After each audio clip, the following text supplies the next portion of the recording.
자, 취미의 마스터입니다. 이번에는 제약바이오, 새 판 짠다 이런 주제로 주인공의 교체라는데 어떤 내용인지 들어볼까요? 제약바이오 연구를 애널리스트를 했었던 분이고요. 지금 현재 유튜브도 운영하고 계시는 강하나 연구원 함께합니다. 어서 오세요. 안녕하세요. 네, 유튜브 제목은 뭐예요? 유튜브 원리버입니다. 원리버? 네네. 제 이름을 따서 아, 하나 강 하면 이제 원리버. 거꾸로네. 네네, 맞습니다. 한강? 네. 네, 강하나 연구원의. 자, 이 주식시장이 보면은 참 이상하게 시장 전체가 뭔가 이렇게 무겁고 늘어지고 조정권을 받으면은 그 대안으로 이제 어차피 뭐 제가 잘 쓰는 표현이긴 한데 너도 모르고 나도 모르고 우리 전체 다 모르는 바이오. 네. 바이오가 사실 어렵잖아요. 네. 뭐 표면적으로 이렇게 뭐 기사 내용 그리고 또 파고 들어가도 논문을 접하기엔 일반 투자자들은 굉장히 어렵고 뭐 잘해야 병원이나 약국 가서 처방받는 거 뒷면에 좀 보는 정도?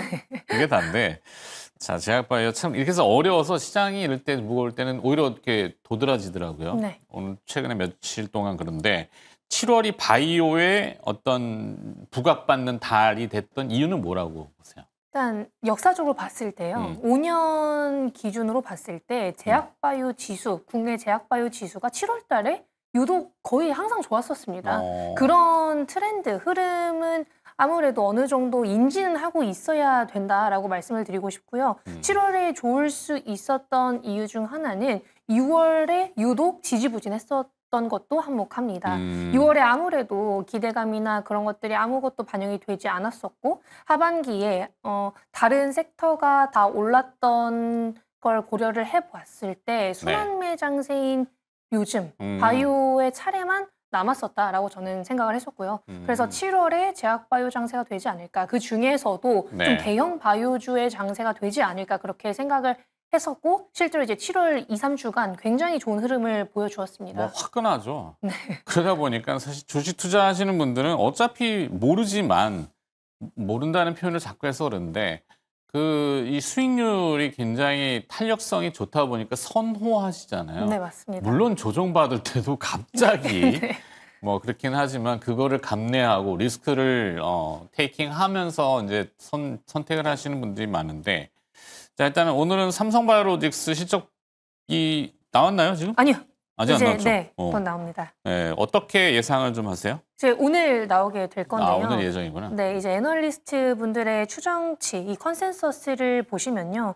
1조 3,667억 원, 매출액 1조 3,667억 원에 영업이익은 4,240억 원 정도를 예상하고 있습니다. 그런데 저는 부합을 할 거라고 예상하고 있어요. 그것보다 뭐 엄청 잘 나오면 좋겠지만 삼성바이오로직스가 유독 또 이제 컨센서스 대비 상회를 하는 실적을 많이 발표하기는 하거든요. 조금씩. 그렇죠. 항상 조금씩 상회를 하는 실적을 발표를 하는데 뭐 일부러 그러는 건지는 모르겠지만 그것도 나름의 노하우일 수 있어요. 그렇죠. 네, 그래서 상회를 하면은 좋겠지만요. 이번에는 좀 부합을 할 수도 있겠다라고 생각을 하고 있는 게 환율 효과가 약간 떨어졌기 때문입니다. 1분기 대비해서 환율 효과가 약간 떨어졌기 때문에 엄청난 상회보다는 그냥 부합을 하거나 정말 소폭의 상회 정도를 예상을 하시는 게 좋을 것 같고요.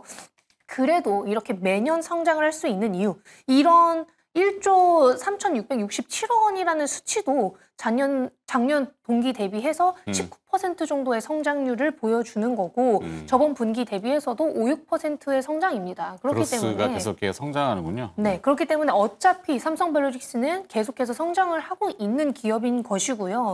5공장 가동에 따른 비용이 약간 증가를 했고 일시적 비용 증가가 예상되기 때문에 이 정도인 거지 4공장이 계속해서 올라와주고 있고 조만간 6공장 착공에 대한 얘기도 좀 잘 나올 수 있을 것 같습니다. 그래서 연내 6공장 착공 가능이 또 확실시 되면 그 또한 이 기업의 상승을 좀 이끌어줄 수 있지 않을까. 안 그래도 생물보안법이라는 법안이 계속해서 얘기가 나오는 상황에 삼성바이오로직스가 빅파마들과 굉장히 많은 그런 계약을 하고 있고 수주도 계속해서 증가를 하고 있는 상황이라서 지금 상황 자체는 여전히 좋다라고 보시는 게 좋을 것 같습니다. 그 경영 전략일 수도 있겠네요. 그러니까 뭐 실적을 굉장히 보수적으로 제시하고 그거에 따라서 약간씩 비트를 치면은 이런 약간 이미지 각인도 맞습니다. 네, 되고 그다음에 이제 꾸준히 성장을 계속하고 있다라는 거는 기업한테는 그거 이상 매력적인 게 없잖아요. 네, 맞습니다. 한번 기업 실적이 왕창 좋았다가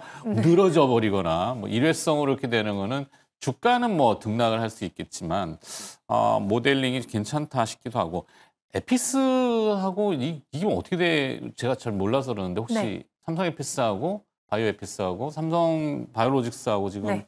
연결이 되는 부분이 접점이 없죠? 뭐 직접적인 접점은 없지만요. 이제 인적 분할을 하게 되잖아요.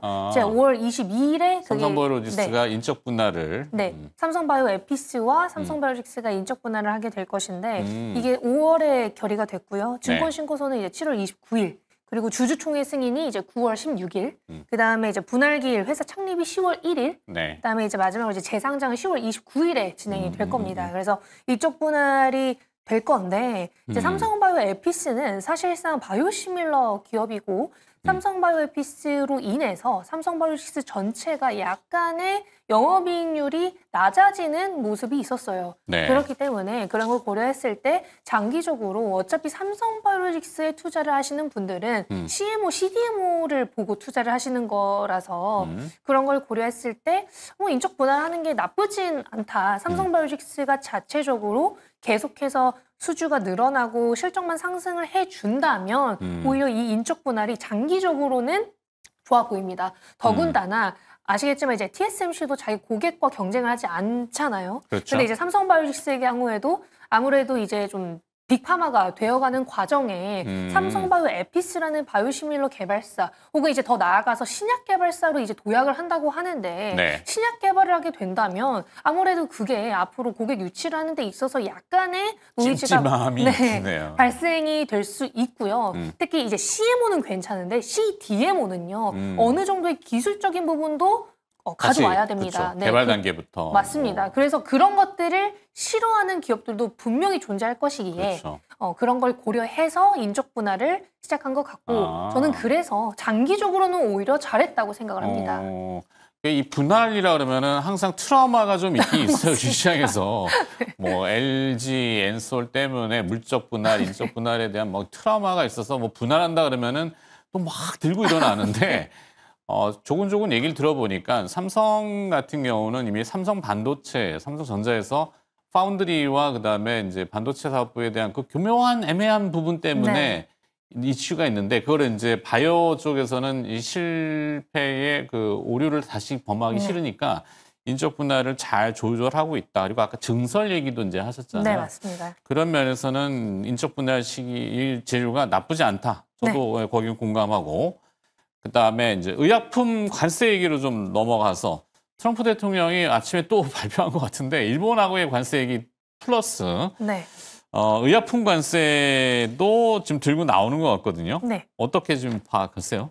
일단 일본의 경우에는 이제 좀 땡큐인 거죠. 15% 정도로 어느 정도 협의가 된 상황이잖아요. 일본이 물론 미국에 이제 굉장히 큰 돈을 투자한다고 해서 이런 협의가 진행이 된 것 같긴 합니다만 사실 이제 부럽죠. 다만 이제 일본 관세에 이제 의약품이 포함이 되어 있는 거는 뭐 미지수이지만 기본적으로 이런 상호 관세를 일본이 받게 된다면 다른 나라 대비 훨씬 더 이득인 측면이 있을 것이고 이제 우리나라도 좀 이런 협의를 했으면 좋겠다라는 얘기들이 많이 나오는 것 같습니다. 근데 이제 뭐 직접적으로 일본이 이렇게 한다고 해서 우리나라가 영향을 받는 건 없고 그러니까 좀 아쉬운 부분이 있다 정도로 판단하시면 좋을 것 같고요. 이제 의약품 관세의 경우에는 원래 이전에 5월, 6월 보시면 아시겠지만 트럼프 대통령이 의약품 관세에 대해서 계속 얘기를 하겠다 하면서 계속해서 미뤄왔어요. 미뤄왔고 나중에 이제 얘기를 할 거라고 이제 다들 좀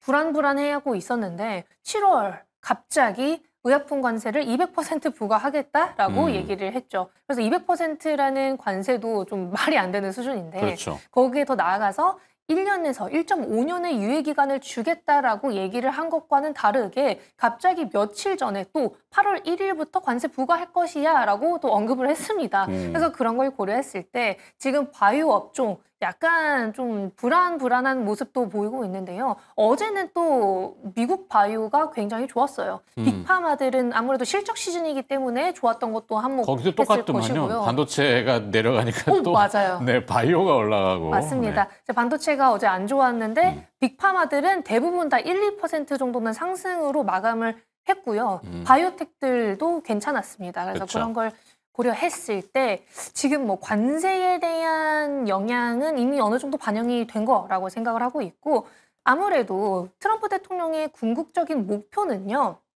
아주 잘 아시겠지만 이제는 미국을 바이오 서플라이 체인의 중심에 두는 것입니다. 관세는 별로 관심이 없어요. 관세보다는 미국의 일자리 창출을 해라, 미국에 투자를 해라, 미국에 공장을 짓고 미국에서 신약 개발을 해라가 트럼프 대통령의 목표입니다. 그렇기 때문에 지금 빅파마들이 막 몇십조 원씩 투자를 한다고 한 한국에 약간의 지원을 한 번 더 할 수 있지 않을까? 아니면 정말 단계적으로 관세를 높여 나간다라고 한다면 오히려 8월 1일에는 불확실성 해소로 더 괜찮을 수도 있을 것 같습니다. 네.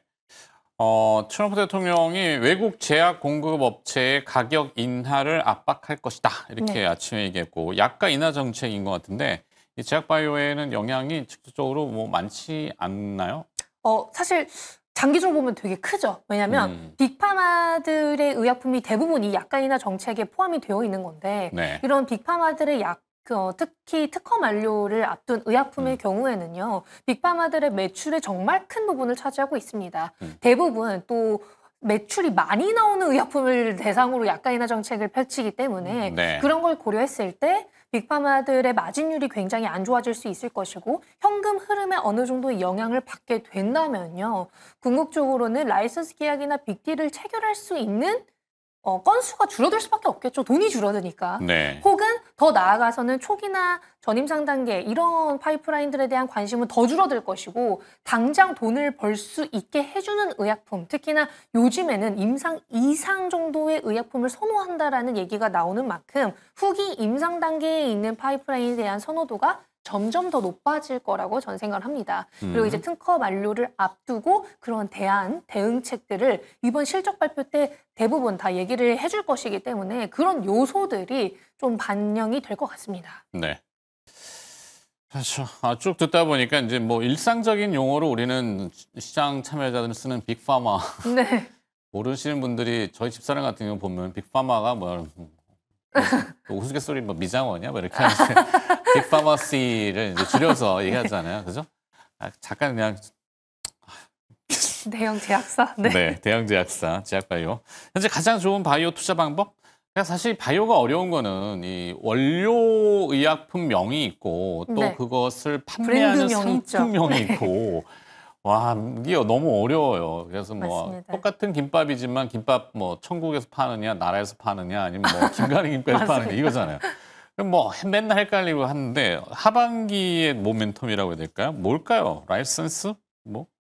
제약바이오 하면 제일 대표적인 게 임상 데이터잖아요. 임상 데이터? 가 잘 나와야 기업의 가치가 올라가고 네. 임상 데이터가 잘 나와야 라이선스 계약까지 이어질 수 있는 거지 않습니까? 그래서 하반기 학회에서 임상 데이터 발표를 앞두고 있거나 라이선스 계약 가능성이 높은 기업들 위주로만 보셔도 나쁘지 않다. 혹은 이제 단기적으로 봤을 때는 대형 바이오주들이 저는 계속해서 좋을 것 같은데요. 네. 하반기만 봤을 때 지금 우리나라 증시의 색깔이 대형주가 강세인 상황입니다. 그렇기 때문에 제약바이오 업종에서도 1조 원 이상의 바이오텍들 위주로 혹은 대형 바이오주 위주로 조금 더 관심을 많이 받을 수 있을 거라고 생각을 하는데 그런 기업들 중에서도 실적이 하반기 내내 좋고 거기에다가 임상 데이터 발표 모멘텀이 있거나 혹은 자체적인 이슈가 있는 기업들 위주로만 보셔도 충분할 것 같습니다. 네. 자, 그럼 하반기에는 이 바이오 분야의 호재하고 또 그래도 유념해야 될 만한 그런 부담스러운 재료? 네. 뭐 이렇게 구분해 본다면.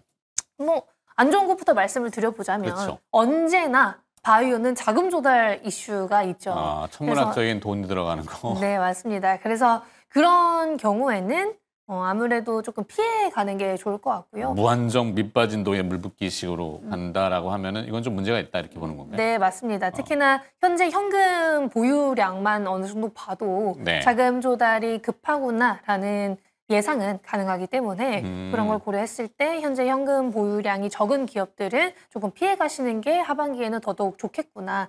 그리고 대형 바이오주들, 특히 이제 알테오젠의 경우에는 키트루다 SC의 출시가 10월 1일에 예상이 되고 있고요. 네. 최근에 이제 특허 등록을 미국에서 맞춰서 특허 이슈는 없어지는 상황이라고 봐도 무관하고 이후에 이제 보로노이 같은 경우에는 항암제, 고용량에서의 임상 데이터를 발표하게 되고 D&D 파마텍의 경우에도 비만 치료제와 지방 감염 치료제의 임상 데이터 발표를 앞두고 있습니다. 그래서 그런 것들이 결국에는 하반기에 큰 재료로 작용을 할 수 있을 것이고요. 이제 셀트리온이나 이제 삼성바이오직스는 실적 시즌 때마다 실적이 지금 괜찮게 나오고 있는 상황에 계속해서 보시는 것도 나쁘지 않을 것 같습니다. 네. 뭐 기업들별로 좀 들어가 볼까요? 그러면 최근에 뭐 유한양행도 네. 뭐 재료가 나왔고 네. 일동제약 같은 경우도 뭔가 비만 치료제로 네. 관심을 많이 받고 비만 있죠. 치료제가 또 꿈의 신약인가요? 먹으면 그렇죠. 살 쭉쭉 빠지고 뭐 이런 우리 항상 관심 많잖아요. 네. 네. 근데 이제 뭐 비만 치료제의 경우에는 지금 대부분 나와 있는 게 다 주사제지 않습니까? 그래서 경구용에 대한 니즈가 정말 커요. 그래서 일동제약뿐만 아니라 케어젠의 경우에도 지금 GLP-1을 기반으로 한 건기식, 네. 비만 건기식을 멕시코에 수출을 하면서 그러면 이것도 이제 수출 데이터 잘 나오겠네? 요즘에 수출주들이 또 관심이 많지 않습니까? 네. 그래서 그런 것들이 결국에는 지금 비만의 테마, 그리고 실적까지 이어지는 모습을 보여주고 있기 때문에 관심을 많이 받고 있는 거고요. 말씀드렸다시피 ADA, 당뇨학회를 가시면요. 대부분의 사람들은 경구용에 훨씬 더 많은 관심을 가집니다. 그렇겠죠. 아무래도. 주사제는 이미 효능이 좋은 것도 너무 많고 장기 지속형도 꽤나 많다라는 말이에요. 그리고 네. 이제 주사제는 어차피 여기서 더 좋아져봤자 이미 지금 나와 있는 것도 좋다 이겁니다. 물론 갑자기 엄청난 체중 감량 효과를 보여주는 거면은 다르겠지만 죽는 거 아니에요? 갑자기 체중 감량. 그렇죠. 너무 사실 이게 너무 커도 안 좋을 것 같거든요. 맞아요. 제가 봐도. 상식인데. 그리고 기본적으로 이게 일주일에 한 번 제형이 저는 조금 더 선호가 되는 게 한 달에 한 번 제형이면 반감기가 너무 긴 거잖아요. 그럼 만약에 나에게 부작용이 조금이라도 있을 때 그걸 한 달 동안 어느 정도 감내를 해야 되는 것인데 이게 내 몸에 오랫동안 지속이 되는 게 과연 좋을까? 저는 그런 부분에 대해서 여전히 퀘스천이 있긴 합니다. 다만 이제 경구용의 경우에는 일단 기본적으로 대부분 이제 매일 복용을 하는 그런 방식이고 네. 이제 경구용은 주사제보다는 훨씬 더 시장이 크겠죠. 편하니까. 아니면 이제 주사제 유지요법으로도 얘기가 나오고 있는 상황에 경구용에 대한 니즈 그리고 관심도가 증가를 하고 있고 일라일릴리의 경구용 비만 치료제도 연내 승인을 목표를 하고 있어서 그런 것들이 결국에는 일동제약이나 케어제, 뭐 D&D 파마텍의 경구용 비만 치료제들이 최근에 많이 올랐던 이유를 뒷받침하는 것 같습니다. 네. 참 뭐든지 뭐 다 뭐 하여튼 그래요. 네. 꿈의 뭐 다 해결되면 만병통치약처럼 언젠간 되겠죠. 네. 근데 이제 또 하나의 이슈가 지금 이 비만 치료제가 뭐 당뇨, 성인병과 연관성이 있기 때문에 아마 그 이슈가 더 큰 것 같기도 하고 세간의 관심이잖아요. 또 하나의 관심은 이 알츠하이머 뇌병변 질환이잖아요. 네. 이쪽 분야는 조금 조용하네요.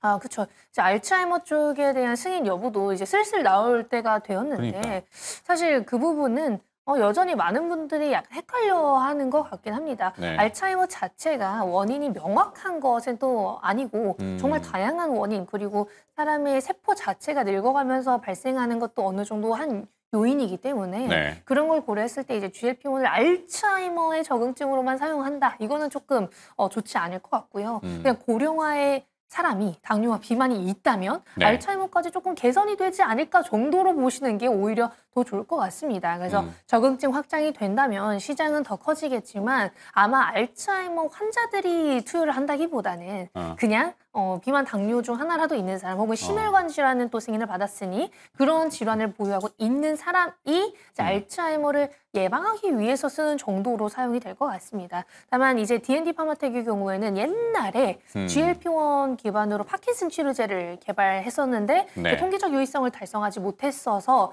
그 당시에 좀 얘기가 많이 나왔었어요. 근데 어찌됐든 어느 정도 효능을 보인 환자분들도 존재하기에 네. 이제 존스홉킨스 쪽에서 진행을 하고 있긴 하거든요. 그래서 치료용 임상을 진행을 하고 있긴 하기에 그런 걸 고려했을 때 결국에 GLP-1을 뇌질환 쪽에서 어떤 식으로 활용을 할 날이 올 것 같긴 합니다. 네. 지금 관심 기업은 그래서 하단에 나가고 있는 보로노이, 지니너스, D&D 파마텍 이 정도? 네. 네. 이제 AI 쪽도 제가 관심 있게 보고 맞아요. 있어서 최근에 지니너스가 ABL 바이오와 AI 솔루션 공급 계약을 했거든요. 네. 신약 개발 솔루션 계약을 체결했는데 이제 관심을 아직 받지는 못하고 있어서 앞으로 추가적인 계약이 나왔을 때 관심을 두시면 좋을 것 같습니다. 알겠습니다. 자, 여기서 마무리하도록 하겠습니다. 오늘 주제는 건강한 돼지가 다이어트. 아, 참 문제네요. 제약바이오 얘기 들어봤고요. 오늘 강하나 연구원이 또 수고를 해주셨네요. 뒤에 또 뵈서 다음에 뵐게요. 네, 고맙습니다. 감사합니다.